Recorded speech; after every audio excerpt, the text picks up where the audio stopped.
Capítulo 49. Um fardo compartilhado.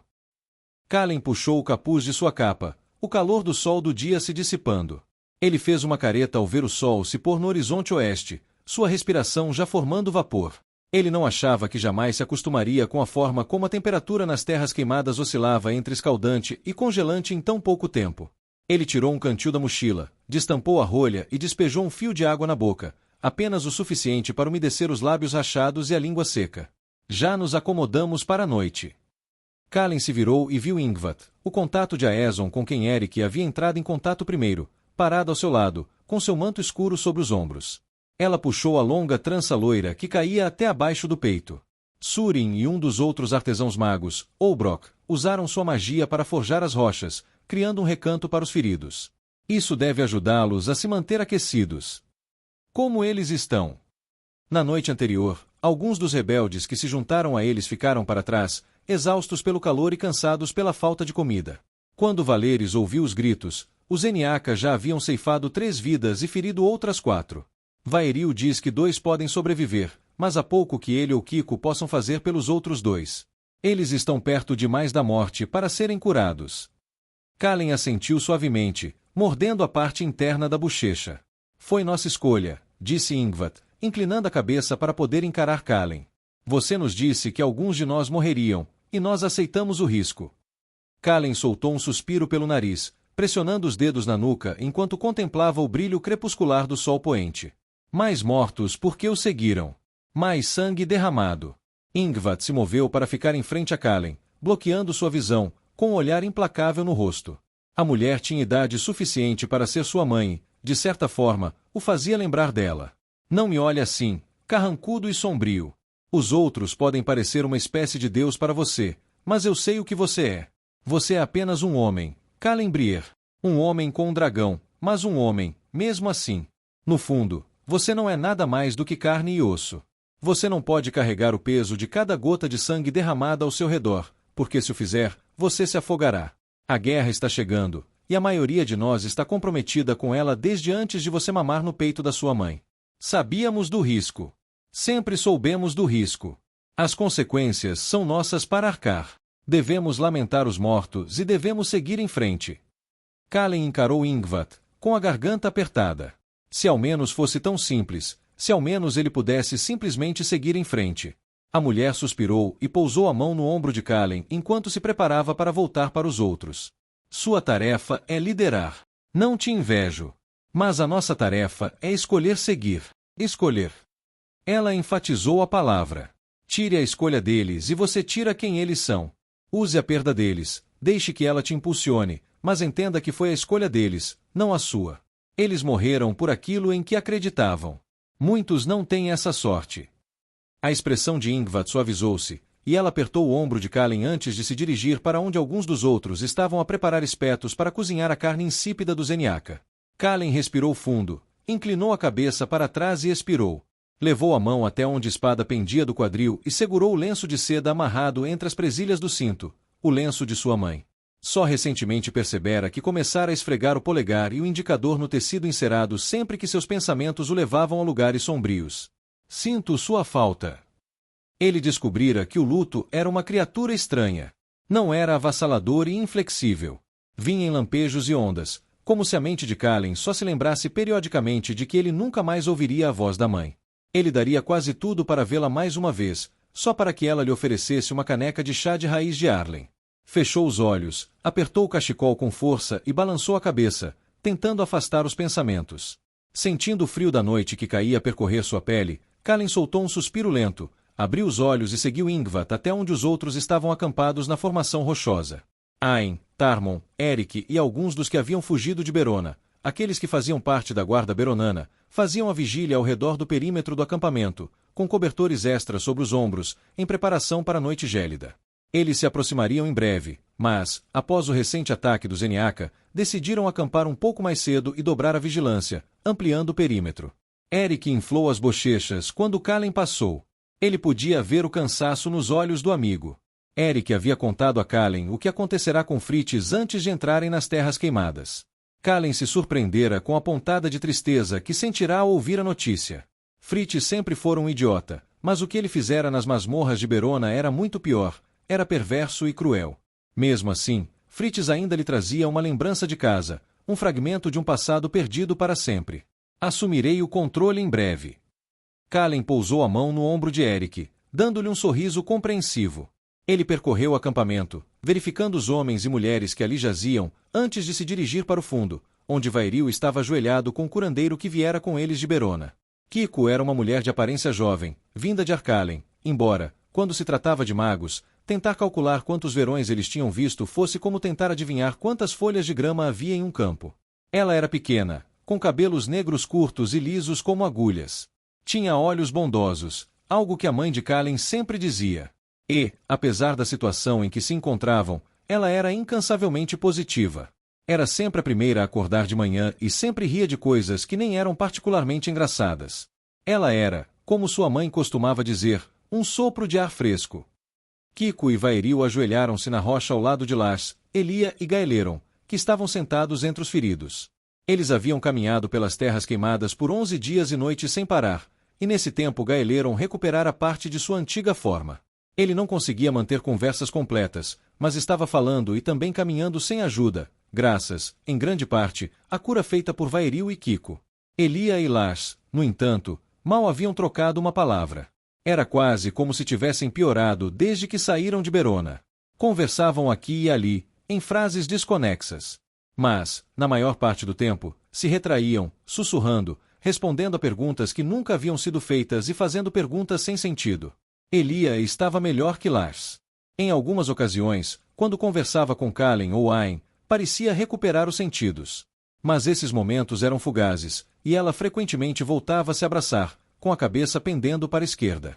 Vairil e Kiko tentaram ajudá-los, mas, como Vairil explicou, curar com a centelha não era tão simples quanto acenar com a mão. A capacidade de cura da centelha era mais um poderoso amplificador de conhecimento do que uma cura mágica para doenças e ferimentos. Não se podia curar uma ferida sem entender como fazê-lo. E, nesse sentido, feridas da mente eram quase impossíveis de curar apenas com a centelha, porque era difícil entender algo que não se podia ver nem sentir. Pouca mudança, disse Vairil a Kallen, afastando um odre de água dos lábios de Lars. O elfo encarou o homem abatido por alguns instantes antes de se levantar. Eles ficam mais fortes a cada dia, embora não muito. O progresso existe, e isso é o que importa. Precisam de comida e descanso, muito mais do que recebem em Svidar-Cia. Elia ainda recusa água na maioria das vezes. Kallen ajoelhou-se diante de Elia, inclinando o pescoço para encontrar seu olhar. Seu rosto ainda estava magro, as maçãs do rosto ameaçando perfurar a pele fina como papel, os olhos ainda fundos e com olheiras profundas. Ela estava frágil, quebrada. Kallen fez um gesto para que Vairil lhe entregasse o cantil e o levou aos lábios de Elia. Elia, sou eu, Kallen. Por favor, você precisa beber. Não posso protegê-la se você não beber. O olhar de Elia oscilava entre a rocha coberta de areia e Kallen, listras vermelhas pintando o branco de seus olhos, sangue seco incrustado em seus lábios rachados. Com os dedos trêmulos, ela pegou o odre de água de Kallen como se temesse que ele pudesse mordê-la. Kallen deu-lhe um sorriso suave, pousando delicadamente a mão no dorso da dela, incentivando-a a levar o odre aos lábios. Está tudo bem, apenas beba. Estou aqui. Não deixarei que nada machuque. Prometo. Kallen afastou o odre e o levou aos próprios lábios, tomando um gole, e depois o devolveu a Elia. Vê-la assim, tão frágil e abatida, dilacerou seu coração de uma forma que lhe causou uma dor física no peito. A cabeça de Elia se contraiu, e sua língua deslizou pelos lábios rachados, os olhos alternando entre Kallen e o odre. Após alguns instantes, ela levou o odre à boca e tomou um pequeno gole, seguido por um mais longo, e finalmente o ergueu e bebeu com uma sede voraz. Tossiu e engasgou, sufocando-se com a água, afastando o odre. Assim que a tosse cessou, levou o odre de volta aos lábios e bebeu com abandono. Ao terminar, Elia ofegava como um animal cansado, expirando pelo nariz e inspirando pela boca. Tem um gosto bom. Kallen cerrou os dentes ao tirar a pele de Elia e entregá-la a Vairil. Aquela era a terceira vez que ele ajudava Elia a beber a água. Todas as vezes ela a tratara como se fosse veneno.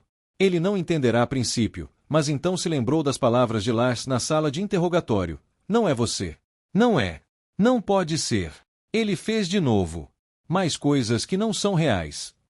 Kalen logo percebeu que Rendal os estava envenenando com veneno que corrompia e distorcia suas mentes. De todas as vidas que Kalen havia tirado, a de Rendal era a única pela qual não sentia remorso. Não lhe trouxera felicidade. Mas também não lhe trouxera nem o menor traço de culpa. Aquele era um homem que ele teria matado 2 vezes, e se pudesse voltar atrás, o faria com mais calma. Kalen passou o polegar pelo ombro de Elia, coberto por um cobertor, sentindo pouco mais do que osso. Eu vou te levar para casa, Elia. Vou levar vocês 2 para casa. Só seja forte. Os olhos de Elia brilhavam, a luz da fogueira atrás de Kalen refletindo neles. Ela encarou Kalen como se olhasse para um fantasma, a boca entreaberta. Você sempre foi um bom menino, sempre. Eu disse isso para o meu Riste. Eu disse, fique com ele. Ponto. A cabeça de Elia se contraiu enquanto ela sentia para si mesma. E o Dan também. Ele é um encrenqueiro, mas tem um bom coração. Tem mesmo. Lágrimas rolaram pelas bochechas cobertas de areia de Elia. Meu Riste tem sorte de ter vocês 2. Ele também é um bom menino. Sempre um bom menino. Sinto falta dele. Elia encarou o chão por um momento, depois olhou para Kalen. Onde está a Freys? Ela me disse que... As palavras de Elia se perderam, sua cabeça se contraindo. Ela largou o cantil, escondeu as mãos debaixo das axilas e se encostou na parede como se não tivesse falado nada. A garganta de Kalen se fechou, lágrimas ameaçando cair. Elia fazia isso às vezes, falava de Freys e Vars como se ainda estivessem vivos. Cada vez era como uma punhalada no coração de Kalen. Ele levou a mão ao quadril e esfregou o cachecol entre os dedos mais uma vez. Delicadamente, pegou o cantil e se levantou. Vaeril deu-lhe um sorriso fraco, pegando o cantil de volta. Vaet. Tempo. Doar em Miavrai. Agradeço-lhe. Kalen aproximou-se de Gaeleron, que estava sentado com as costas encostadas na parede de pedra, encarando as chamas de uma fogueira próxima. O elfo ainda vestia um manto vermelho de Rendal. Pelo menos na morte o homem finalmente fizera algo útil para manter Gaeleron aquecido. Alguns dos rebeldes em fuga haviam trazido roupas extras, o que significava que Gaeleron agora usava uma calça de linho, uma camisa de algodão folgada e um par de botas resistentes, porém um número menor. O elfo também segurava um cobertor sobre as vestes. Como você está se sentindo? Perguntou Kalen, agachando-se ao lado de Gaeleron. Kalen se sentiu um idiota por ter feito a pergunta. Ele sabia muito bem a resposta. Ainda carregava cicatrizes de quando Artim Valdoco manteve naquela cela. Cicatrizes que ele temia que jamais sarassem. Gaeleron desviou o olhar do fogo. Sua pele ainda parecia tão frágil e frágil quanto quando encontraram, as maçãs do rosto salientes, os olhos fundos. A carne na extremidade do seu braço esquerdo, onde deveria estar sua mão perdida, havia cicatrizado bastante desde que partiram de Berona, com a ajuda de Vaeril. Onde antes estava vermelha e em carne viva, retorcida e com bolhas, agora recuperara a cor natural, a pele ficando mais lisa. Longas e finas cicatrizes percorriam o pescoço do elfo, desaparecendo sob as dobras das vestes vermelhas. Kalen olhou para as cicatrizes e lembrou-se das palavras de Vaeril ao explicar por que Rendal o curaria após a tortura, para mantê-lo vivo, para poder torturá-lo por mais tempo. O elfo fez uma careta ao se encostar na parede. Já vi dias melhores. Ele tossiu, sentindo algo preso no peito, mas afastou Kalen com a mão quando este tentou ajudá-lo. Estou bem. Não preciso dos cuidados de um humano que carrega uma espada élfica. Bom, você está definitivamente melhorando. Kalen soltou uma risada suave, os cantos da boca se curvando em um meio sorriso. Vou ver se Huon tem algo para você comer. Quando Kalen se preparou para se levantar, Gaeleron estendeu a mão e agarrou seu antebraço. O aperto do elfo era fraco como o de uma criança. Obrigado, Draleide. Eu sei que você não veio me procurar, mas também não sabia que eu estava perdido. Você me trouxe daquele lugar, e serei eternamente grato. O elfo encarou os olhos de Kalen. Você mudou desde a última vez que conversamos. Você cresceu. Quando eu estiver mais forte, testarei sua capacidade de fluir através dos Vidaria. O que Kalen acreditava ser um sorriso tocou os lábios do elfo, seguido por uma careta. Estou ansioso por isso. Kalen ajudava um dos cavaleiros, Varlin, e 3 rebeldes, um homem chamado Jin e 2 mulheres, Loura e Ona, a distribuir a comida que Huon e alguns outros haviam preparado. Chamar aquilo de comida era forçar a definição da palavra ao extremo, mas era comestível. A maior parte era carne assada de eniaca, dura, borrachuda, sem gosto e seca como areia. Havia também as patas de alguns répteis que haviam encontrado e os ovos manchados de grandes aves que faziam ninho em uma fenda rochosa próxima. Surin havia criado uma cavidade no chão com a centelha e a enchido com água subterrânea, que ela ferveu para cozinhar os ovos. Com mais pessoas, eles conseguiram caçar melhor e encontrar uma variedade um pouco maior de alimentos. E graças à presença dos cavaleiros, a loucura que contaminava as terras queimadas parecia ter diminuído. Algo que eles só haviam descoberto alguns dias antes, quando Vairil desmaiou após se conectar à centelha por muito tempo e tentar proteger muitos ao mesmo tempo. Kalen gemeu enquanto estava sentado em uma pedra plana ao lado da fogueira onde Huon ainda assava carne de Eniaca. Só o cheiro da carne já lhe dava náuseas. Aqui está. A mulher arrancou um pedaço de carne Eniaca do espeto que Surin havia forjado e o espetou com um galho afiado. Ela parecia não ter vivido mais do que 30 verões, mas Ain havia dito a Kalen que ela tinha visto mais de 600. Enquanto uma conexão com a centelha retardava o envelhecimento dos seres vivos, qualquer que fosse a magia que corria nas veias dos cavaleiros, parecia congelá-lo completamente. Quando você começa a alimentar os outros, é fácil esquecer de se alimentar. Eu não esqueci. Kalen pegou a carne de Huon, franzindo o nariz enquanto a cheirava. Eu só estava criando coragem. Huon riu, girando a carne no espeto antes de arrancar uma tira com os dentes de um espeto que tinha na mão livre. Kalen olhou para a mulher, vislumbrando um brilho da tatuagem verde metálica que marcava seu peito, cuja parte superior era visível através da abertura na gola de sua túnica. Desde que aceitara a oferta do grão-mestre Kalinvar de formar uma guarda de honra e partiram para as terras queimadas, Kalen não passará muito tempo conversando com os cavaleiros, exceto Ain, pelo que Kalen sentia pouca culpa. Ele poderia passar uma vida inteira conversando com Ain e jamais recuperaria o tempo perdido. Ain responderá muitas das perguntas de Kalen, como quem eram os cavaleiros e como conseguiam fazer o que faziam, embora a única resposta de Ain para a última pergunta fosse que suas habilidades eram um dom do deus guerreiro. Milhares de outras perguntas ainda fervilhavam dentro de Kalen, mas a principal delas não podia ser respondida apenas conversando com Ain. Quem eram os cavaleiros, o próprio povo, e o que eles realmente queriam? Quem eram esses homens e mulheres, tão valiosos que o próprio Ashiron escolheu impedir que suas almas entrassem em seus salões? Doía, se é isso que você está se perguntando. Huon puxou a gola da túnica para mostrar mais da tatuagem metálica, passando o dedo sobre ela. O que é isso? Kalen não resistiu e se inclinou um pouco mais para perto, observando como a luz do fogo refletia na superfície da tatuagem, como se fosse aço polido. É um presente do próprio Ashiron. Ele soltou um suspiro pelas narinas. Foi o que Ain disse. Deve ser difícil. Huon fitou os olhos de Kalen. Ele não havia percebido o quão vibrante era o verde em suas íris, salpicado de manchas douradas. O que? Vê-lo. Huon acenou com a cabeça na direção de onde Ain estava, sua armadura metálica lisa agora cobrindo tudo, exceto a cabeça, com a mão repousando no pomo da espada em seu quadril. Ouvir-nos chamá-lo por um nome diferente. Deve ser difícil. Kalen olhou para as chamas da fogueira, pressionando a língua contra a ponta do canino. Por que você o chama de Arden? Faz parte de aceitar o sigilo, disse Huon em tom pragmático. Receber o sigilo de Ashiron é ser arrancado das garras da morte e receber uma nova chance de viver. Mas, como você bem sabe, tudo tem um preço. Arden foi informado desse preço antes de aceitá-lo, assim como todos nós. E ele escolheu pagá-lo, para ter a chance de continuar protegendo vocês, pelo menos, de alguma forma. Adotar um novo nome é um símbolo de um renascimento, por assim dizer. Alguém alguma vez diz não? Pergunte a pessoas moribundas se elas querem viver. Certamente alguns dizem que sim, simplesmente para escapar da morte. Você ficaria surpreso.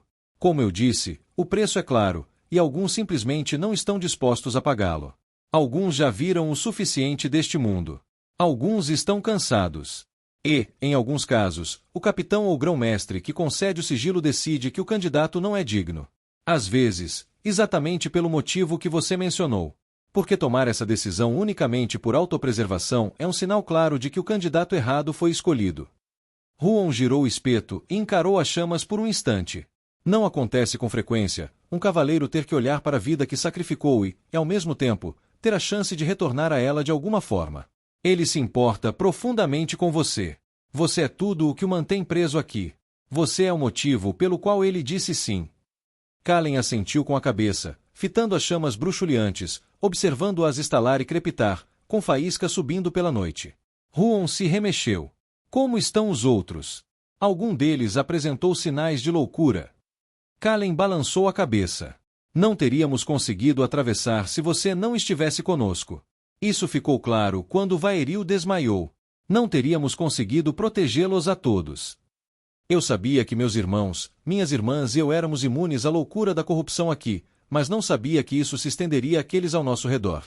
Não tivemos a capacidade, nem a causa, para testar tal coisa. Posso senti-la agora mesmo. Huon ergueu o olhar, contemplando a vasta extensão de areia. A corrupção permeia cada fenda e recanto desta terra desolada. Ela escorre pelo ar como um óleo doentio, manchando tudo que toca, pulsando como um coração batendo. A sensação me arranha, faz minha pele coçar. Mas onde quer que caminhemos, ela recua como uma sombra fugindo da luz do sol nascente. Enquanto Huon falava, Kalen sentiu uma sensação familiar percorrer sua mente. Ele pousou o espeto que Huon lhe dera sobre a pedra plana, metade da carne de Eniaca intacta, e se levantou. Obrigado, disse ele, inclinando a cabeça. Por cuidar dele. Ao se afastar do fogo, Kalen viu Valeres descer do céu, asas abertas, com a carcaça despedaçada de um Eniaca nas mandíbulas. Valeres havia se tornado mais hábil na caça dessas criaturas desde que elas retornaram ao deserto. Valeres deixou cair o corpo destroçado da besta de 6 membros na areia, com sangue escorrendo, e então estendeu o pescoço, um ronco baixo ressoando de seu peito. Kalen deu um passo à frente, ignorando a carcaça, e repousou as palmas das mãos no focinho do dragão, encostando a bochecha nas escamas de Valeres. O dragão inclinou a cabeça, aconchegando-se em Kalen, uma onda de conforto inundando a ligação enquanto um gemido baixo escapava de sua garganta. Imagens de Aen passaram pela mente de Kalen, de quando eram jovens, imagens que eram suas, mas que Valeres compartilhava. Essas foram seguidas por memórias de Vars, Freys, Ela e Faenir, cujo significado era óbvio: matilha, clã, família. Kalen inspirou profundamente, erguendo a cabeça por um instante antes de encostar a testa nas escamas de Valeres. Vamos lá, disse ele, expirando. Vamos dar mais uma volta. Arden inclinou a cabeça para trás, contorcendo o rosto em irritação enquanto o vento frio chicoteava a areia em sua face. Ele repousou a mão no pomo da espada em seu quadril, observando Kalen se movimentar pelo acampamento improvisado. Seu irmão parou e verificou o estado de cada um dos 50 rebeldes que os acompanharam até as terras queimadas antes de seguir para onde Laches e Elia Avel estavam sentados com os curandeiros. Ver Laches e Elia fez algo se mexer no estômago de Arden. Eles eram boas pessoas em todos os sentidos da palavra. Gentis, carinhosos, honestos. Durante a infância, Arden não tinha sido tão próximo deles quanto Kalen. Rist e Kalen, junto com Dan, sempre foram inseparáveis, mas os Avel não tinham um filho da idade de Arden. Ele era mais próximo dos Fornan e dos Netli. Durin e Almin teriam vergonha do que Frith se tornou. Mas Aen observara como Lash tratara Kalen como um segundo filho e como Elia o bajulava, seu otimismo frenético quase contagiante. As coisas teriam sido diferentes se ele estivesse lá? Lash e Elia teriam sofrido como sofreram. Seus pais estariam vivos. Ele sabia que esses pensamentos eram venenosos e inúteis. Se tivesse recusado a oferta de Kalimvar, teria morrido na floresta de Ol e tudo teria acontecido da mesma forma. Mas isso não impedia que seus pensamentos vagassem nessa direção. Aposto que ele não é o menino de que você se lembra. Arden virou a cabeça na direção da voz e viu Tarmon Art parado a poucos metros de distância, com os braços cruzados sobre o peito. Segundo Kalen, o homem fora Lorde-Capitão da lendária Guarda Real de Belduara.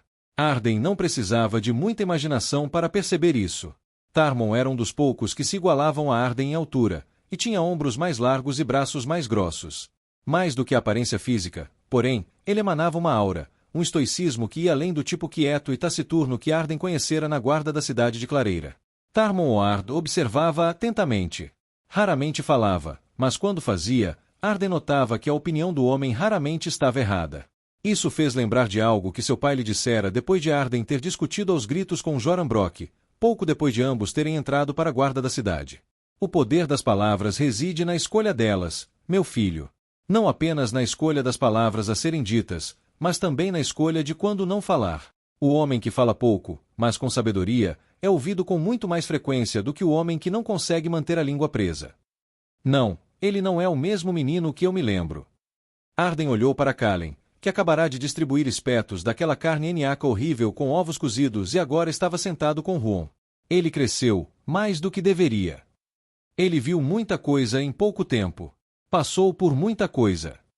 Arden assentiu com tristeza, tentando ao máximo afastar os pensamentos sobre ela e seus pais. Saber que Kallen passou por aquela perda sozinho o dilacerava por dentro. O que ele não teria dado para que seus pais vissem Kallen agora, para verem o homem em que ele se tornará em apenas 20 verões. Obrigado por estarem lá por ele quando ele precisou. Arden se virou para encarar Tarmon Oard. Obrigado por ser o que eu não consegui ser.